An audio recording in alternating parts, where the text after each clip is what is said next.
So it's funny, I get this question a lot of why I'm still single. So I don't feel that I'm in a space anymore of fighting or forcing or going and looking for, right? I feel like when you are in your feminine energy, you're in a space of receiving and attracting and aligning what is for you.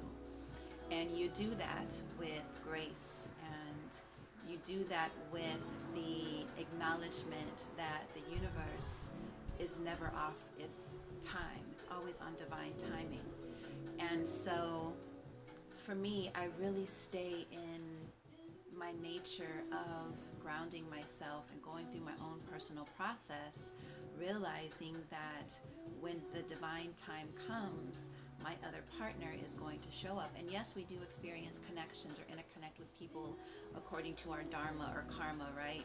And usually those things are the ones that burn off the energy because they're a reflection. So it helps you to work through the things that may be trapped within here and within here, and our gut, which is where our intuition resides. And so this is why we go through multiple partners, because we burn off that excess energy and we get to be able to receive ourselves in a greater light, and knowing what we want and knowing what we do want. So knowing what we want and knowing what we don't want. And so with that being said, just really pay attention to, the sperm and the egg, right?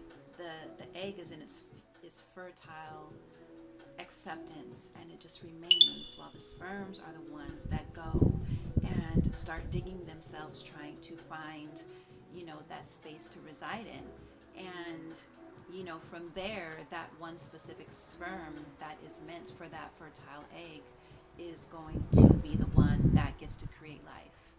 And so, it's not about putting yourself out there. Like, more effort doesn't equate to more success.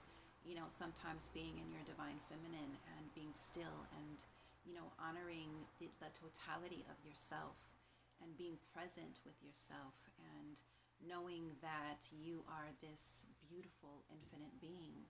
What is for you is going to come, and there's nothing to fret about, there's nothing to compete about, there's nothing to scrape the walls for.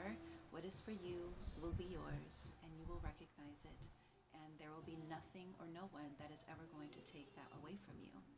And when you emit that type of energy into the universe, it brings on a very powerful stance within yourself, and trusting your own process and knowing that there is nothing that's ever off course. And so with that is why I'm single, because I am just in the flow state and moving as I